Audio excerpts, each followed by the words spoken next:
after the talk we just had from Hyperloop guy, you can see that there's very interesting things that are happening with regard to mass transportation. But let's look at the transportation that's probably going to be part of our, a large part of our daily lives, which is things we drive around every day. And what technology will be doing in the space of automobiles. And we're going to look, first of all, at some of the things that are driving the development of automobile technology, role processing, networking, and the digital storage, which in my field is playing in that. And part of that's going to be looking at the data storage requirements, the actual data that's generated with automated driving systems and other new technologies. We'll look a bit about the actual modern memory technologies that are available and that are actually being used in automobiles today. And then finally, very in here, we're going to have a teardown example of a BMW digital radio showing the role that digital storage memory technologies is playing in actual automobile systems that are out there today. So first, let's look at some of the things that are driving automotive electronics and memory. There's a lot of things that are going on there. We have electric and hybrid automotives that are out there now, which we'll talk a little bit more later in terms of what that's doing, electronics and cars. Communications playing a big role. We're moving into an age when cars are going to be connected to each other. They're going to be connected to things that are around them, oftentimes called the edge or the fog, and finally connected up with large data centers that are going to be available through the internet, and that's usually often referred to as the cloud. So we've got ways in which the car has to be able to communicate. It's still going to have wires and things are running in the car. But there's also going to be a lot of wireless communications. There's going to be a lot of radios. There's going to be a lot of antenna. There's things that are being developed in cars now. We'll talk a bit about how this is perceived as advancing. That is advanced driving assistance systems, or ADAS, which will involve, and even today there's available cars with more sensors, with cameras on them, that actually have machine learning and machine intelligence capabilities that are built into these cars. We'll also talk a bit about, especially if the car is doing some of the driving, the people in the car are going to have something to do. So we'll take a look at infotainment systems, which is a combination of the word information and entertainment, of course, and refers to the way in which you can get information about the world around you, about things that are going on, navigation system, things that are going on, local traffic and activities, but also be able to entertain yourself, perhaps in new ways beyond what we're doing today, which could include augmented reality, which is the superimposition of digital data onto the world around us in a way that we can perceive, often visual, but it could be audio in other ways as well. And also virtual reality, where you can actually be essentially, if the car is driving itself, well, you could be somewhere else essentially, in another world, real or imaginary. And then also, in general, we're moving to a higher resolution world. You know, moving into 4K, perhaps into 8K. And the interesting thing about higher resolution is that, whereas in a TV, you have to have a pretty big TV for the normal distance people are watching it to perceive higher resolution. With a display that's this close to your face, you can perceive 8K, it makes a difference. So higher resolution matters, is probably going to matter most in the smallest displays, the ones that are closest to our eyes, the closest to our resolution. So we're going to see higher dynamic range, as well as higher definition, more resolution. We'll also see richer color displays, both within our homes, within our automobiles, even within these devices themselves. There are products out there today that are starting to move in that direction. There's 4K displays you can get on say, tablets and things like that. And then finally, there's interesting other technologies out there which are developing things like where you can actually create the interference of sound waves within an automobile environment, an active dynamic system, that could create sound that's different for each person in the car. Each person can hear their own voices talking to them and have their own music that they're listening to, that sort of thing. So there's interesting technologies that are out there that are going to be available and used in our cars. And a lot of us, including me, spend a lot of time in cars. So this is an important part of our lives, and this technology is going to touch almost all of us every day. So today's automobile is an enormous collection of electronic devices. In many ways, you can say that cars are rolling application platforms or even data centers. You know, they gather data, they use the data, they're going to be processing that data. They also have sensors to watch over all of the things that are going on in the car. We'll talk a bit more about some of those things as well. So electronics are becoming more and more involved in every aspect of modern automobiles. And automobiles really are part of this whole trend towards creating intelligent, connected things that can interact with each other. This is often referred to as the Internet of Things, which of course, you know, is, and we'll see a lot of that sort of thing at the CES show for those who go to that and follow us. Intelligent, smart, connected devices, perhaps even with machine learning or connected to data centers that are utilizing machine learning are important elements in all of the things that we're going to be seeing. It's going to be driving the future of electronics, driving the jobs that you're going to be having, the things you're going to be building in the future here. So this convergence of ubiquitous processing, as the price of processing goes down, as it has and continues to go down, it'll be inexpensive to put that in everything. It will also be, as networking connectivity, especially wireless connectivity of various sorts, becomes ubiquitous as we move from 4G to 5G, sort of communication, much higher speed communication within the next decade. We'll be seeing big advances in terms of the availability of networking. So you've got processing, you've got networking, you're going to have all these sensors, the cost of building integrated circuitry, sensors into integrated circuitry and embedding these technologies and the things we have around us is becoming greater. So everything's going to have this. And the proliferation of these things is going to be fundamentally changing the way we run factories, the way we manage our homes, the way we drive automobiles, in our gardens, and ultimately perhaps even in our bodies with some of the things that people are talking about for medical monitoring, that sort of thing. Or even just wearing, you know, these health and fitness monitors like people do today. So this is from the Intel Developers Forum from the fall of this last year. It's showing an Intel view of intelligent cars, and they, along with many other companies, some will be mentioning during this talk, are looking at ways that they can develop technologies that can fit into these new realms, the new ways people are doing things. And in fact, there's a lot of potential advantages for having these technologies in our cars today. For instance, if I could have sensors and technology that could give half a second's warning, the estimate is about 60% of roadside collisions could be avoided. And if I could provide a full second warning before that collision could occur, about 90% of those collisions could be avoided. So there's enormous potential, even for partial implementation of automated driving systems, for making our roads much safer. Also, you can have, as our cars and the components in our cars have capabilities of self-monitoring, maintenance can be simplified and automated. There's interesting things that can be done with that. We could have vehicle-to-vehicle communications so that things like Waze could become automatic, for example. Cars can tell each other what's going on in the road around them and communicate the traffic situation.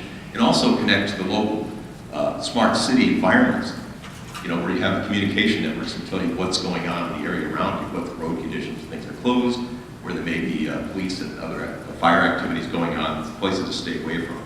And these technologies altogether will be increasing the value that people are seeing in these vehicles. So in a survey that was, they found that about 69% said they would like to use a semi-autonomous lane keeping system in their cars, and about 63% said they would use car-to-car communication, and they'd welcome something like a fatigue warning system in cars. In fact, just a few weeks ago, there was a press release that was saying that people getting tired in cars is as dangerous, if not more so, and it's far more common than people being intoxicated in cars.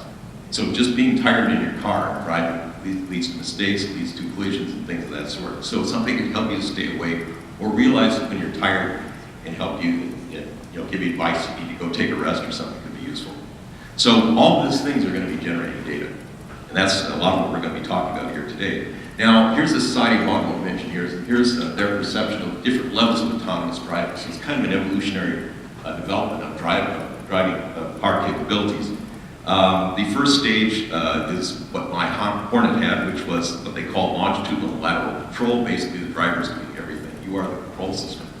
This level 1 has some adaptive cruise, lane keeping, driver alertness, various things of that sort. So there's many cars out there have some of these simple capabilities. Level 2 is a partial automation where you have adaptive cruise, lane keeping, perhaps assistance in parking, as well as in traffic jams. There are some cars that have that here today as well. Level 3 is this conditional automation. These are where we're moving into some more cutting edge technologies where the car basically drives, the car is starting to drive itself under situations, especially controlled on and off, or controlled traffic situations like mini highways, where you don't have on and off ramps all over the place, or every block you run into a stop sign. So you can do highway piloting. You have, say, fleets of trucks, for example, that can platoon. That means they're following one another at specified distances. This can cut down the wind resistance of that whole fleet. It can increase the energy efficiency, and also, you know, if you can get cars that start to do, cars or vehicles start to do this, it can reduce some congestion, looky-loos for accidents, things of the sort, because the automated system probably doesn't care about that stuff. And then we're getting into this level 4, which is high-level automation, where you're almost to an autonomous vehicle, and it's fully autonomous in limited situations. Does self-parking, things of this sort. In fact, I was at the NVIDIA GPU conference. I'll show you something from that a little bit ago. And they're building their new headquarters so that it's built for self-parking vehicles.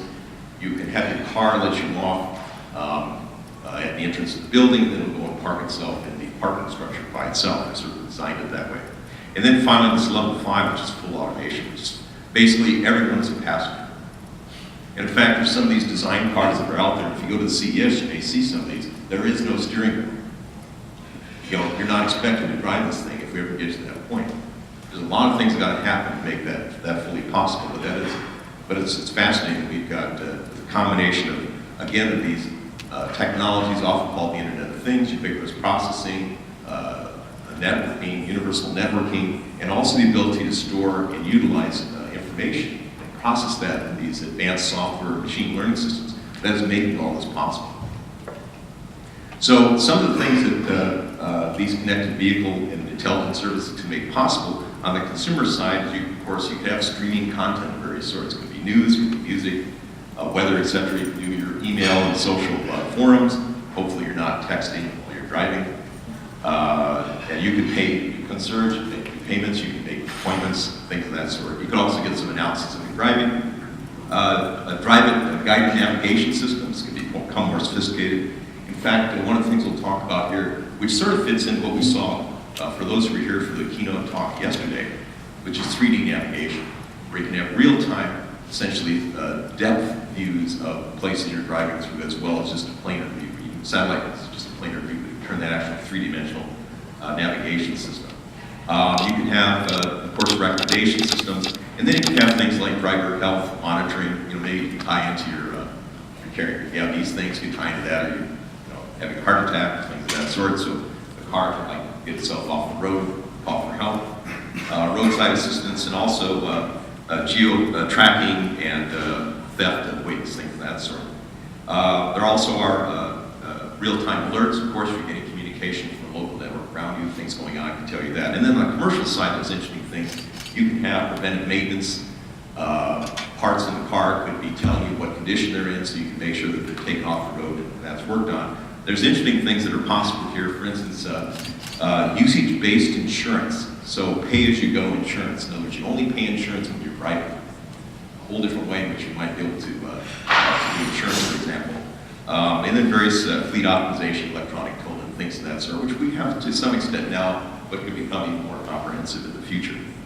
So automobiles, as you can see, because of all these connected, become a web of wireless networks. They may have electrical cables and communication as well, because it's still faster. It doesn't give any EMI leakage, but there's going to be a lot of Wi-Fi, wireless communication as well. That includes today 4G, eventually 5G. This will be a lot of the external communication in the edge and cloud environments, because a lot of devices have Wi-Fi built into them that we'll be carrying with us. We have to have that kind of connectivity as well. Bluetooth is a common connectivity, for instance, for peripheral devices to our cars, our phones, things of that sort. And then RFID, which is very low-cost wireless communication technology. It can be passive or active, and that can allow us to interact with components in the car. It's used nowadays in key fobs, toll, and automatic electronic payment systems. Here's examples of that. There's like RFID key fob. Get you for toll payments. You use this for access to your car. Hopefully, it's not hacked. That's where security comes in. As there's people here who will be talking about that in the course of today. It also can be embedded to monitor and log sensor measurements, and when queried, passive device just logs the thing with enough power to log stuff. When queried, it can actually give you the information on, for instance, the example down here at the bottom where you can build sensors in your tire. Then you can find out what condition your tire is in. For instance, right now I can tell you the temperature and the pressure is getting wear, how it's being exercised, etc. And some of us will get into a concept called metadata I'll talk about later on. We tell you how many revolutions per mile, this sort of thing. Eventually, you could build enough technology and say, where it can tell the kind of road it's going on. Is it slick? Is it rough? Is it gravel? Is it snow? And if it's connected to other vehicles, it can tell other vehicles on the road that there's something going on here. For instance, ice is forming on a bridge that you just went over. So there's interesting things that these connected cars can do. And this is one example of this wireless communication to make that possible. So getting into where technology is located to make this possible are things in the car themselves. Again, these cars are becoming essentially rolling data centers. But also there's a need for local interaction, local communication. It's often called fog or edge computing or networks. And so there'll be things that are going on. This ties in fact, to this concept of the smart city. Smart city would be a local network that everything's communicating with each other. And one of the things they can do is communicating traffic situations, things that are going on in the area, so you want to be able to tie into that with your car. And then ultimately there's going to be things in larger data centers which may or may not be close by. And that's often called the fog. So you do. And they oftentimes have much more massive servers, more networking capability, more memory and storage available. And so they're capable of doing advanced processing. For instance, things like Siri or Alexa or the new Google software runs in data centers, right? So it collects locally, it compresses that and sends it on the data center. The data center has the servers that can do that analysis and then get back to your local device in a pretty quick period of time to tell what to do. Those are cloud-based applications, for example. So there's a group down here called the Open Fog Consortium. Actually, there's a bunch of companies involved in that. They're working on a lot of things in this fog network, edge computing networks. And just to show you kind of a hierarchy of communication systems. So an endpoint could be a car. Okay, it's a local device, but it's connected to other devices. And then closer by is the edge, maybe some other levels there, and ultimately have these large data centers in the cloud. Again, the amount of capacity and capability in these devices may vary. I have enough in the car, that endpoint, to do what the car needs to do. Enough history to be able to keep track of things that happen. Okay, so it's going to be, and that's going to increase over time, the requirements there. I'll talk to you a bit about how much that's increasing. In the edge, you're going to have multiple devices, multiple endpoints communicating to it. It's therefore going to have an even larger amount of capacity of bandwidth, capability, etc. And then ultimately in the cloud, if this is going to be where all your data ends up at, you're going to have even larger amounts of capacity, etc. Now, latency is lowest to get data at the endpoint, so the stuff that's mission critical for the vehicle itself is going to be in the car, and then it's going to be a little higher latency to the edge. That's where you're going to find out how things are going on around you from other cars. Okay? And then finally, in the cloud, the big data center, it's going to be longer latency. It may not be close by you, so it has to go longer distance over networks. But that's where maybe the long-term history is, or the really in-depth big data analysis of the information coming from all the vehicles that's happening. So there's a lot of, there's many projects in countries, various countries going on with these connected vehicle systems. Here's just one example of the U.S. Department of Transportation on next generation connected cars. And there's, within the IEEE, there's a number of standards that are going on that are directly connected, first of all, with communication. IEEE standards of communication, especially 802 standards, are everywhere. And that's going to be an important part of this advanced vehicle system. There are also intelligent transportation systems. There's networks on that, which ultimately perhaps even will tie into the Hyperloop and other types of technology that we saw here. There's a cooperative autonomous and automated driving standards that are now ongoing. And there's various standards related to the connection of personal devices and that sort of thing, which includes their connection and interaction with the vehicles themselves. So IEEE and the IEEE standards are playing an important role in enabling the development of these technologies. And the development of standards that can deliver a defined service. Okay. If everyone makes their own stuff, they won't work, and especially in automobiles. You gotta be able to, if they're gonna be communicating with each other, communicating with devices, you have to have standards involved. So IEEE is a very important element of doing that.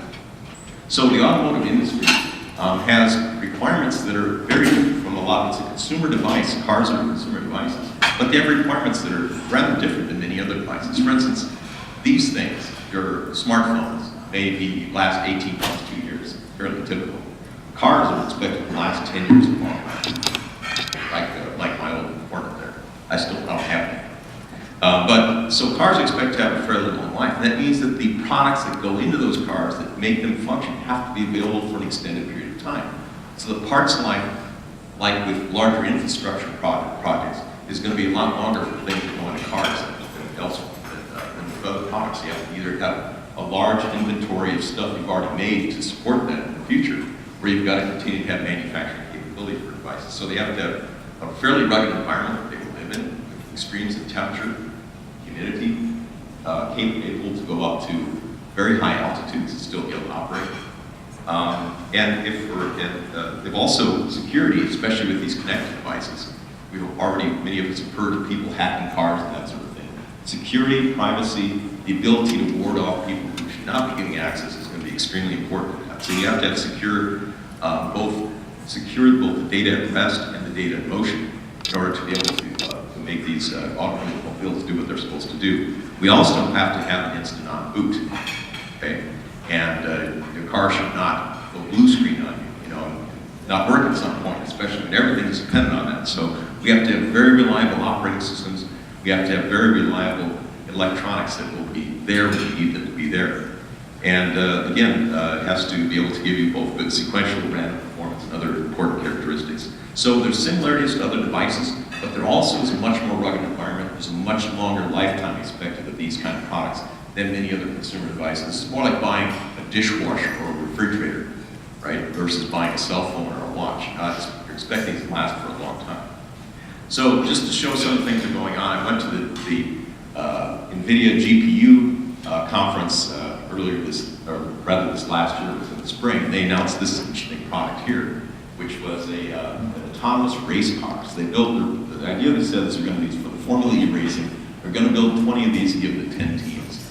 And then they're going to be able to develop their own software to guide these things. But that's a pretty interesting challenge for an autonomous vehicle, is to be going extremely fast and not run into things, to be able to react to a high-speed environment. So I thought that was an interesting picture to throw in here of some of the things that are going on.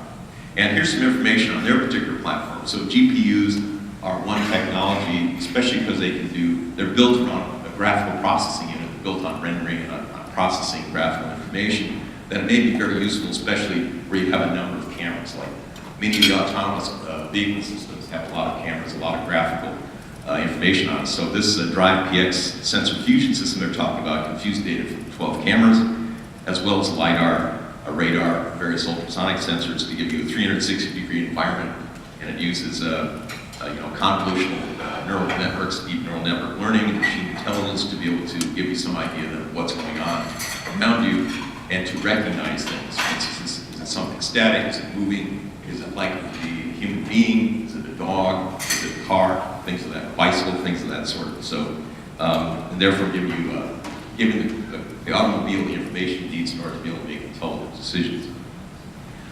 So those are some of the drivers for this new generation of vehicles that are going to be out there. So what does this mean in terms of the data that's generated? And then finally I'm going to get into what does that mean in terms of the devices we use, memory and storage of that data. So first of all, let's look in general at Internet of Things device. For instance, maybe like a sensor, for example. So the amount of data from this device, which is then somehow connected to a network, may be very small in itself. Okay, but the whole data set that's generated with that sensor information can be rather large. I'll give you an example in just a minute. That data set, with that ancillary data, which is often called metadata. Metadata is information about the information, which ultimately gives that original information context and value. It's the thing that you do a search on. It's the thing that you index. It's the thing that allows you to do deep analysis and machine learning on. So understanding controlling access also to this metadata, because it can tell so much information, particularly in something that's in a car, it can tell information about you. We need to have ways in which we can prevent unauthorized access to that metadata and maybe anonymize the metadata when you're doing interactions with that edge network, and ultimately with the cloud, for example. It's ways of protecting the privacy of individuals. So just an example to show you the size of these things. So let's say a thermometer generates 4 bytes of data. Okay, that can be associated easily associated with 100 bytes of metadata. That can tell you things like, okay, what time was this sensor measurement taken? What is the location of the sensor? What is the provenance of the sensor? Okay, when is it manufactured? How old is it? How has the information changed now from the last time it was measured? And how long has it been since then? Okay, so you can see how just even this very simple metadata can accumulate, can become large. And in fact, ultimately, you can see metadata existing in many layers. Ultimately up to the layer where you can create a contextual view of what's going on around you, semantic understanding of things around you. And then ultimately, perhaps even the value judgments of the things around you, which probably going to involve interaction with human beings. But all this stuff can increase the original data, give it context, give it value. But it's the stuff that you're going to do in machine learning, that you're going to do with these large data networks to understand the data that's going on. It's also stuff that will tell you intimate things about what's being done with this vehicle, what you're doing yourself, where you are, that kind of thing, which you may or may not want other people to know about. Okay, so autonomous cars have a lot of these sensors. Okay, they generate a lot of data. For example, the Google autonomous car is said to generate about 1 gigabyte per second of data. So if the average US driver drives around 600 hours per year, that generates about 2 petabytes per car per year of data. Now, you're not going to keep all that data. You're going to be processing most of that data. You're going to keep some representation of that data. But the number of cars worldwide is going to surpass 1 billion cars. So the potential size of total data generated, if all of our cars have this technology built into them, is enormous. Okay? So again, you're not going to keep all of it. You're going to have to process all of it. You're going to have to keep some of it locally, especially that you need near term to make important decisions. Ultimately, though, a lot of the longer term storage is going to end up probably with big data banks in the cloud, with or without your metadata telling who you are when it did that. So, and just to give an idea, again, another view of this, today we have navigation systems that have about 10-meter resolution. 2020 or beyond, if you have a fully autonomous car, you're going to need something like a 10-centimeter resolution, location resolution. So you're going to need that much more intricate and detailed resolution of the things going on around you. So we combine that with also the requirements for cameras, for LiDAR, potentially for LiDAR, ultrasonic, for radar, to tell us all the things that are going around us and all the processing of that data. You can see again another reason why this information becomes enormous. But it also allows us to do amazing things with it, and that's why we need to find out. That's why everyone is pushing so hard to make this happen. So the memory, so let's take a look now at the memory trends in automobiles and getting the stuff that I research and look at. Electronic share of value added to a state-of-the-art internal combustion car is somewhere in the neighborhood of 40%. So it's a pretty appreciable part of the value of the car is the electronics. If you have a hybrid or electric car, that jumps to about 75% of the total value of the car. You still have some of the electromechanical systems, et cetera. And as a consequence of more electronics generating more data, you have to have more memory. The overall market value for semiconductor memories in automotive applications is expected to increase at well over the cumulative annual growth rate of most electronics, of other types of electronics. So it's, or other parts of the memory semiconductor market. So today it's about 5% of the memory market goes in automobiles. That's expected not too long a period of time. I think the number was like 2018 or so. It jumps up like 10% of the total memory market. So it's becoming an important part of that electronic, and especially the semiconductor memory market. And the memory is going into various things, these idea of 3D maps. Imagine what we saw last night is available for your car, real time as you drive. Imagine if you're able to see that, the 3D rendering of things in great detail around you. In fact, your car and its cameras may be contributing to increasing the resolution of that content as it drives through the city. So it becomes even more detailed over time. Imagine that you've got real-time data capture, black box recording, which is mandated in all US cars now, which can at least keep track of recent events up until a collision or some sort of event which captures the data to be analyzed to understand what happened. Onboard 4K entertainment and other content in the car. All this stuff adds to projection that by 2020 we could be seeing a terabyte of total capacity available in an ordinary car. That's a lot. A fair amount of capacity in these cars. And that's in addition to the storage in these local edge networks, as well as in the cloud to be able to support these things. So this is a Micron, which is one of the semiconductor companies that's working in semiconductor memories for automobiles. And this is their projection of the actual value of the memory in the car over time. And they're showing in order to be able to support all those various functions. And again, another Micron slide. So they're showing the cumulative annual growth rate for that memory out to, I think it's 2018 or so. Something like 12% growth annual in terms of the memory capacity, in terms of the revenue, the total available market in these products. And that's tied up in about 12% for infotainment. The instrument cluster is about 15% growth. And then the automated driving, because of all these new requirements, is something like 20% annual growth expected. So, and the infotainment, for instance, matters to folks. People indicate that they would like to have cars that have these advanced infotainment systems. China, for instance, 60% said they change brands if you had greater capability in this area, especially for younger folks. They're 40 years old, 50% said they change brands, they change cars in terms of buying these things. So this adds value to these cars, and another reason why people are doing these things. And why, if you go to the CES show in the next few days, you're going to see a lot of cars are going to have interesting capabilities like this there. And there's going to be a lot of people at these exhibits. The infotainment system, again, the information and entertainment side, this is the code storage. So this, again, is one of those Micron slides where by density they mean capacity. So they're showing the increase in dynamic random access memory capacity. That's those light blue bars. And then the darker blue bars are the actual code density that's stored on that. And so this enables 4K. Oh, at the same time they're showing the performance is increasing. That's that arrow going up, and the power is going down. So they're increasing the performance with the development of the technology and the speed of these components. The power is going down because they're getting more intelligent power management systems. For instance, this low power DRAM capability that allows you to serve a lot, for instance, multiple display systems, but use those power in doing it. So instant-on capabilities, 4K displays, and multiple displays are going to be some of these things the infotainment system are going to be driving. So that's the code storage. Here's the actual mass storage to store the content.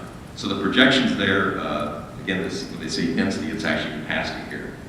They're saying the raw storage density here, and here's the actual mass storage available.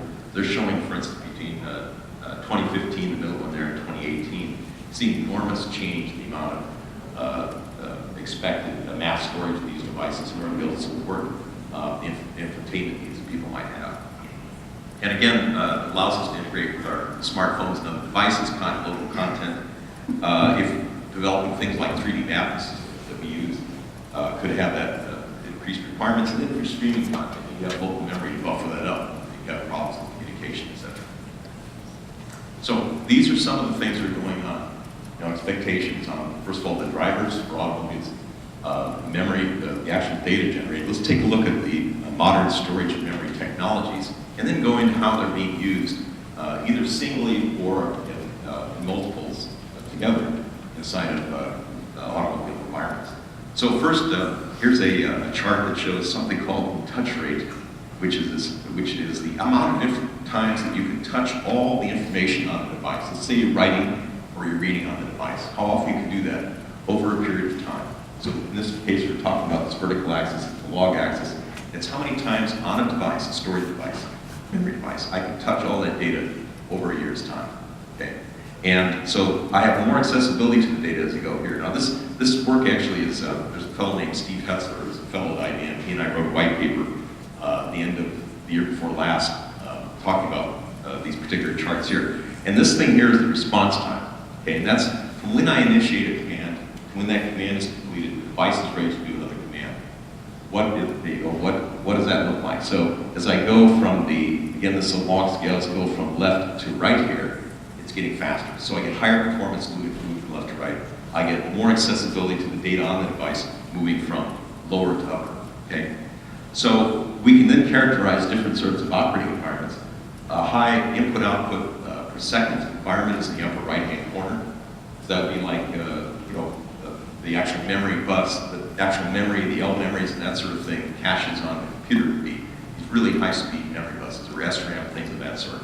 And then there's a transactional processing environment, which is a little bit slower on response time in general. Doesn't quite have the accessibility of the device. Then there's the nearline, semi-active, cold active, and then an inactive. Okay, and they're actually inactive is actually someplace that there are things that are operating in those kind of environments. And the reason why, because if you had your brother, you'd rather have everything right up here, highest performance possible, all your memory, all your storage, right? Except the price increases as you go from the lower left to the upper right. So getting up there costs a lot of money. And the nut of this is that means that people end up oftentimes combining multiple memory technologies or storage technologies together in order to give trade-offs between performance and cost. And in fact, if we map some of the major memory technologies out there today on top of that same chart of that touch rate versus response time, you see here's flash memory, here's high-performance hard disk drives, 10, 15,000 RPM drives, high-speed interfaces, capacity hard disk drives, which are built to have really large capacities at low cost, and then finally magnetic tape, which is still out there. That's for that inactive data. This is for less active data, the hard disk drives. And then the flash is feeding into these higher performance areas. Now, the place where these tend to operate is at the knee of those curves, so that the flash memory would tend to work right to get the best trade-off between the response time and the access to the information on the device. Same thing for the hard drives. So you can see that if I've got data that I need to access very fast, for instance, I might put that on flash memory or other types of high-speed memory devices. And I may keep larger amounts of data, for instance, in the data center, in hard disk drive arrays, because it's lower cost, but it still gives me reasonable latencies for that particular data. And then if I want to keep something that I don't access very often at all, maybe in a magnetic tape library where it actually has a robot that moves it, it's a cartridge, just like on the latest Star Wars, right? And then moves it into the drive. So these are kind of the way of looking at these technologies, and sort of gives you an idea of how people organize memory and storage hierarchies in order to give whatever the trade-off is appropriate for the application, price versus performance. Now, just another slide in that way, just to look at some of the dollar per gigabyte trends. This is native capacity on an SSD here. That's the green curve. The red curve is a hard disk drive, and then there was a announcement of LTO tape from early 2016 that says, for instance, less than a penny per gigabyte of storage. So just to give you an idea of the cost of these things, which also fits into what I said about performance costs money. So if you want performance, it's important to do the application, but it costs money, so you might make some trade-offs in an actual system depending upon what your requirements are.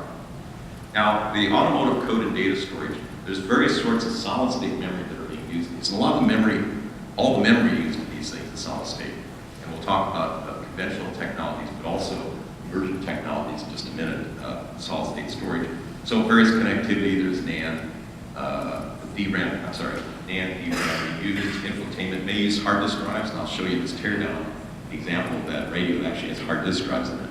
They can also use NOR, and then various types of NAND flash. The instrument cluster may use NOR or various NAND flash form factors. The automated driving NOR, NAND flash. NOR is another type of flash memory. It's faster than NAND, but it costs more per bit. Okay? But it's often used for code storage, things of that sort. Powertrain tends to be NOR. The black box seems like they're mostly EEPROM, which is an older storage technology. And then there also are things where people actually will, it's usually aftermarket products, where I can actually put digital video recorders in my car that can record what's going on around me. For instance, if I got in an accident, I can show this is what actually happened. Presumably it helps you. But then you use hard disk drives or flash memory devices in those. Just going through some of these different technologies, here's an example of a hard disk drive built for the automotive market. This is from Toshiba. It was introduced in 2013. It has a capacity of about 320 gigabytes, a single platter disk. Runs at 4,200 RPM, it's 976 megabit per second data rate, an average seat time of 12 seconds. They can handle operating temperatures between minus 22 to 185 degrees Fahrenheit, and non-op temperatures from minus 40 to 203 degrees Fahrenheit. They can run at altitudes up to 8,536 feet, and these are not sealed drives. They're running ambience. They have to change the air during the drive of the head running above the disk surface to make it possible. It can withstand up to 3G vibration tolerance during operation. So for an electromechanical storage device, that's pretty amazing they can do this thing. Now, this is an example, by the way, of the long generation life of these things. This is introduced in 2013 with 20 gigabytes of capacity. Today, you can build these with 500 gigabytes or more in a single disk. But they're liable not to do that. Part of it is because you have to provide a product for a very long period of time, like maybe 5 years. A traditional hard drive or flash memory device, maybe it's around for a year. These things have to be around for a longer period of time. So it's interesting what they're doing, and actually talking to the Toshiba guys, depending upon the price of flash and the requirements for these future entertainment systems, which is generally what these are used for, they may go, when they eventually do a new generation product, maybe an SSD versus a hard disk drive. So they're still trying to figure that out. HGST, which used to be Hitachi, now is a division of Western Digital, has their own product that is available for the automotive market, with again up to 320 gigabyte capacity, runs at very high elevations and pretty wide operating temperature range, and also SAT interface. So it's another example of a hard disk drive that's used in some of these environments. This is the hard disk drive roadmap from the Advanced Storage Technology Consortium, which is composed of 3 remaining hard disk drive companies, showing the advancement of the areal density, that is the amount of information in terabits per square inch they can store on the surface of these hard disks. And conventional technologies called perpendicular magnetic recording, it basically brought in hard disk drives around 2005, 2006. It's now used in everything. They're up to about 1.3 terabits per square inch areal density in current products. There's technologies that are able to take that higher with what's called shingled magnetic recording, where you're partially overlapping a written track on top of a prior written track, so you can get higher track densities and therefore higher areal densities, because the areal density is a product of the density of information around the track multiplied by the track density. That gives you that areal density. So that's one way of doing it, but that's useful in a write once environment. You can read as many times as you want, a write once environment where you write frequently, because every time you rewrite prior information, it's not like a conventional hard drive. You've got to move the existing information somewhere, write your new tracks, and then rewrite your old data back, or at least know where it went to. So if you're doing a lot of writing intensive, it's not a very good technology for that, but it is a way of increasing density, one way of increasing density. Beyond that, there's technologies such as energy-assisted magnetic recording, one example of which is heat-assisted magnetic recording, where they're using a laser combined with the head to write information on the disk surface. The laser decreases the magnetic coercivity of the disk, allows you to be able to write on it with a conventional magnetic recording head, which has a limited ability to generate a magnetic field. So this is a technology which may be introduced very soon, perhaps by late 2017 or sometime in 2018, will allow you to go to higher areal densities. There's technologies beyond. Another approach is to use microwaves, so microwave-assisted magnetic recording, where you're generating little spin torque microwave generators to do something similar with the magnetic spins in the device. Beyond that, there's work that's been done on generating individually defined bits, physically defined bits on the disk surface, which can combine with energy-assisted recording. These together can probably get us to, whereas today we're about 1.3 terabit per square inch, somewhere over 10 terabits per square inch of areal density. So a 10x increase in the capacity of these devices. So whereas today 10 terabyte hard disk drives are available, in fact it's 12 that's been announced, even 14 later on this year, this means you can get 100, for instance, in that. So just an idea of where these things might go. So that's hard drives. Now let's talk about the various solid-state technologies, memory and storage that are out there. There's a flash memory, especially NAND flash, is increasing in its popularity in devices, including in consumer devices. The total volume of flash, NAND flash being developed is increasing, and there's new fabs being built. We'll talk about the technology that's going to go into that all over the world, a bunch of them in China. So this is a SanDisk device. SanDisk is now a division of Western Digital. And this is a SD card with up to 64 gigabyte capacity. It also can come in a little ball grid array, which they call an INAND, which essentially is an SSD in a chip. So it's got the controller as well as the memory in that device. You can actually get these things in that form factor too. Now, flash guys as well as the hard drive guys end up sacrificing capacity to be able to deal with this very rugged environment that these devices have to live in. So in the case of flash memory, you're giving trade-offs between capacity, the wear resistance because the flash cells will wear out with writing, and also the memory retention of the cells themselves. So you've got to have a trade-off between these three things. So usually you'll sacrifice some capacity to make this device meet the other requirements for an automobile. Now Micron, we mentioned before, they have automotive SSDs. They also have available for these markets. And then here's a roadmap for flash memory devices, talking about how that technology has been developing. The major manufacturers are here: Samsung, Toshiba, SanDisk, Micron, and SK Hynix. So there are some Chinese companies that are probably going to get into this within the next couple of years, especially moving from the planar flash to what's called 3D flash. So planar flash is the technology where all the flash cells are essentially built on the plane of the semiconductor. And this has been the common flash technology for many years. In order to increase the capacity of these flash memory cells, they've had to follow that Moore's law, decreasing of the lithographic features on the semiconductor chips. As we start to approach 10 nanometer with minimum lithographic features, this technology becomes harder to do, especially harder to make flash memory devices, because it means you can have fewer electrons per charge trap, or a place where you keep those electrons on it. Okay, they can leak way easier, they can wear out faster, get a lot more lower signal noise on it. So the lithography was becoming a limitation on the size of memory cells until Samsung about 2 years ago announced that they were going to be building 3D flash. 3D flash, they actually can relax the lithographic feature requirements. And instead what they do is they're building stacks of memory cells on top of each other. I'll show you a picture of this in the next slide.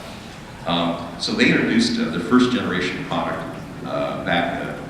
announced it in 2014, but actually started to produce it in 2015. That was initially a 32 layer stack. In 2015, they announced a 48 layer. They actually started, by the end of 2015, they announced a 48 layer. 2016, they announced that by this year, they're making 64 layer stacks. Actually, there's presentations at the IEEE IETM conference where, for instance, a fellow from SK Hynix was talking about research that showed they could probably go to hundreds of layers of stacks, especially if they change the stacking structure in a way that they can get these, to minimize that space. There's actually interesting failures. These things physically are sticking up in the air, they things like that. So controlling the height of that stack is an important part of that process. So since the initial Samsung introduction, basically everybody, as of this last year, started to manufacture 3D flash with various levels of cells, at least 48 layer cells, devices. And so that's what's going on right now. And these manufacturing plants for building the 3D flash are quite a bit more expensive than the planar flash. So that's required enormous capital investment on the part of these companies. It's actually going to result in some shortage of flash memory, at least over this year, as these new fabs come online. So they're not investing in the planar flash, it's approved. They're investing in this newer technology, which is poor yields. Therefore, the amortization of the cost across these chips, if increasing that volume is going to increase, is going to result in higher price of flash, probably for this next year or so, until let's get the high volume, good yield at more companies. So that's the things that are going on in flash. Now, just to show you the image of here's the 2D planar flash here, and then here's how we sort of created this convoluted interface structure to be able to address all the memory cells in a three-dimensional structure to make these 3D flash. It's also because of this complexity, it's why they've had to make big investments in these manufacturing plants to make this stuff. So it gives you, though, higher density. It allows you to push the density of these flash memory devices, especially ones that yield is established and volumes going up, to go forward and to be able to continue to decrease the price of flash memory. And again, it looks like it has several generations to go before we're forced again to try to reduce the lithographic features. And so that's been allowed people to go to more bits per cell, to have higher wear life cells, and to generally be able to get higher capacities at lower cost. That's the plan. So in addition to NAND flash, there's other interesting technologies that are out there also. This is a technology called magnetic random access than ever. And especially the latest generation of these products, which are using the spin of electrons in order to be able to store information. Now, this is actually a technology that was developed initially for the read sensors and magnetic recording units. They have these spin transfer devices, or spin tunneling devices that can be able to record spin states in a cell, and that's your memory. Be it one state or another, that's your 1 or 0. Potentially even be in multiple states, like possible other applications. But there's a company called Everspin, which is out of Phoenix, Arizona, that's been a pioneer in this. They manufactured over 60 million standalone chips for various sort of caching and buffering applications. Capacities haven't been very high, a few megabits. Actually, this year they announced spin tunnel torque devices